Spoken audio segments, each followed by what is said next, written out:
Complexidade irredutível.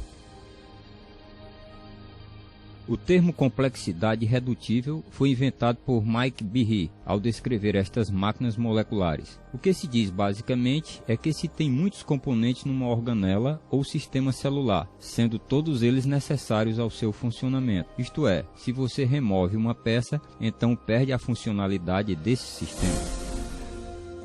A ideia da complexidade irredutível pode ser ilustrada por uma máquina não biológica conhecida, uma ratoeira.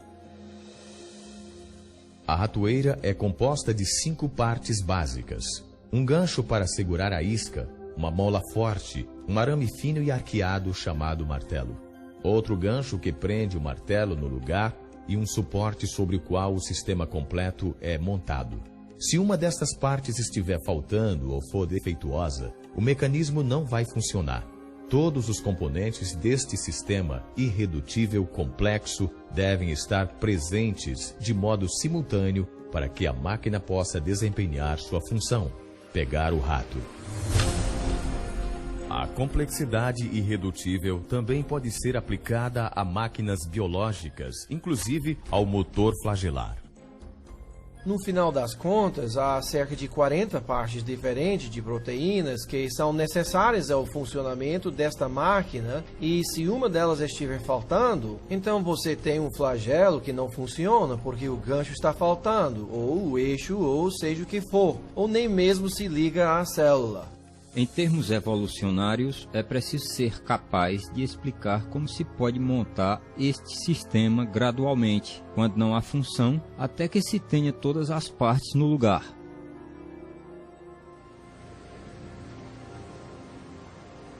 A complexidade irredutível das máquinas moleculares apresenta um grande desafio ao poder da seleção natural. Conforme o darwinismo, até mesmo estruturas biológicas muito complexas, como um olho, ouvido ou coração, podem desenvolver-se gradualmente, com o passar do tempo, em passos incrementais. Mesmo assim, a seleção natural só pode ser bem-sucedida se estes acasos genéticos aleatórios oferecerem alguma vantagem ao organismo em evolução. Como tentei mostrar, não é necessário supor que as modificações sejam todas simultâneas, se forem extremamente pequenas e gradativas. A seleção natural examina as menores variações, rejeitando as que são ruins, preservando e acrescentando todas as que são boas. Mas as pequenas variações favoráveis de Darwin poderiam ter produzido o flagelo bacteriano? Alguns cientistas acham que não. Como poderia algo novo como o motor da bactéria flagelar e todos os componentes que possui desenvolver-se de um aglomerado de bactérias que não possui esse sistema, quando cada mudança, de acordo com a teoria de Darwin, tem que oferecer algum tipo de vantagem? Imagine tal cenário no início da história da Terra. De algum modo, uma bactéria em evolução desenvolve uma cauda e as partes necessárias para ligá-la à parede da célula. Ainda assim, sem a montagem completa do motor, esta inovação não ofereceria nenhuma vantagem à célula. Ao invés disso, a cauda continuaria imóvel e inútil, invisível à seleção natural, que, por definição, só pode favorecer mudanças que ajudem à sobrevivência. A lógica da seleção natural é muito exigente. A menos que o mecanismo do flagelo seja completamente montado e funcione, a seleção natural não pode preservá-lo nem passá-lo à geração posterior. O que é importante sobre a seleção natural é que ela escolhe apenas vantagens funcionais. Na maioria dos casos, a seleção natural elimina as coisas sem função ou cuja função prejudique o organismo. Assim, se houver uma bactéria com cauda que não funciona como flagelo, as chances são de que a seleção natural a elimine. O único modo de se escolher um flagelo é ter um que funcione, e isto significa que se tenha todas as partes do motor bem do início. Sendo assim, a seleção natural não pode lhe dar o flagelo bacteriano. Ela apenas funciona após o flagelo já estar funcionando. Em 1996, Michael Behe publicou um livro intitulado A Caixa Preta de Darwin. No livro, ele argumenta que a seleção natural, conforme o darwinismo, não podia explicar a origem do flagelo bacteriano nem qualquer outro sistema biológico de complexidade irredutível. Behe concluiu que a complexidade integrada desses sistemas apontam para um projeto inteligente.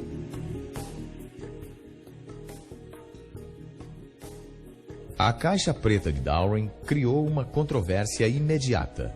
Mais de 75 publicações revisaram o livro. Alguns cientistas elogiaram a obra de Behe, ao passo que outros a descartaram como não científica e motivada pela religião. Alguns insistiam também que ele subestimara o poder da seleção natural. Argumentavam que o motor flagelar poderia ter sido criado com partes de outras máquinas moleculares mais simples, como esta bomba celular. Se os componentes da bomba já existiam, poderiam ter sido preservados pela seleção natural antes mesmo que o motor bacteriano surgisse. Esta teoria se chama coopção. Está dizendo, em essência, que a evolução ou seleção natural em algum momento pôde pedir emprestado componentes de uma máquina molecular e construir uma nova máquina com alguns destes componentes. Scott Minich pesquisou o motor flagelar durante uns 20 anos. Sua pesquisa o levou a contestar o argumento da coopção. Com o flagelo bacteriano, você se refere a uma máquina que tem 40 partes estruturais. Isso mesmo, descobrimos que 10 destas partes estão envolvidas em outra máquina molecular, mas as outras 30 são únicas. Então, onde vai consegui-las? Eventualmente, você terá que considerar que cada uma das partes originalmente tivesse outro propósito. Assim, só se pode seguir este argumento até o ponto em que surge o problema de que se está pegando partes do nada. Mas mesmo que se considere que tem-se disponíveis todas as partes necessárias à construção destas máquinas, este é apenas parte do problema, talvez ainda mais complexo. Eu considero o mais complexo são as instruções para a montagem, fato nunca mencionado pelos oponentes do argumento da complexidade irredutível. Pesquisas feitas sobre o motor bacteriano revelam um nível ainda mais profundo de complexidade, pois sua criação não só exige partes específicas, mas também uma sequência precisa de montagem. É preciso fazer as coisas na hora certa. É preciso ter o número certo de componentes. É preciso fazer a montagem em uma certa sequência. É preciso poder dizer que os montou adequadamente, de modo a não desperdiçar energia, criando uma estrutura que não vai ser funcional. Construir uma máquina molecular se compara à construção de uma casa, seguindo uma planta detalhada e uma ordem de construção.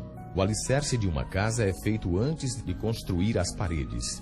O encanamento e as instalações elétricas são instalados antes de rebocar as paredes. As janelas precisam estar no lugar antes que se coloque a pedra do parapeito, e as telhas só podem ser colocadas depois da estrutura para o telhado.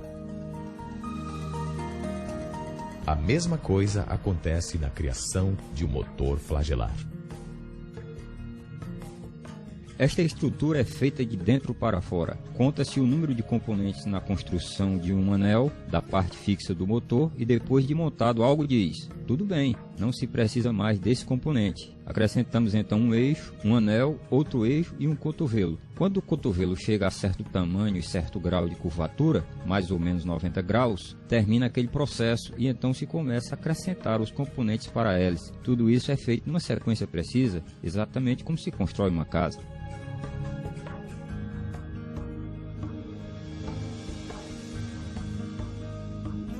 Para construir um motor corretamente, tem que se coordenar o tempo exato das instruções de montagem.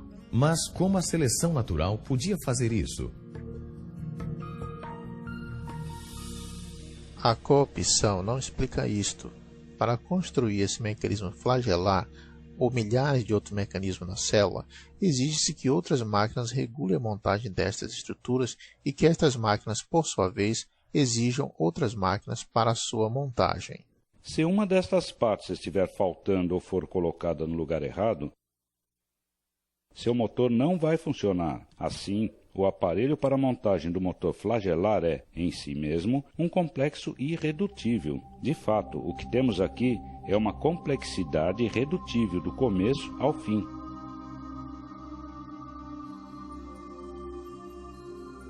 Sabemos muito sobre o flagelo bacteriano, mas ainda temos muito a aprender. Não há explicação sobre como esta máquina molecular complexa possa ter sido produzida se usarmos o mecanismo darwiniano. Há 150 anos, os cientistas não sabiam nada sobre máquinas moleculares de complexidade irredutível. Mesmo assim, Charles Darwin antecipou a dificuldade de que sistemas assim poderiam apresentar a sua teoria. Se pudéssemos demonstrar que tal órgão complexo existisse, o qual possivelmente não pudesse ter sido formado por pequenas modificações sucessivas, minha teoria iria totalmente por água abaixo.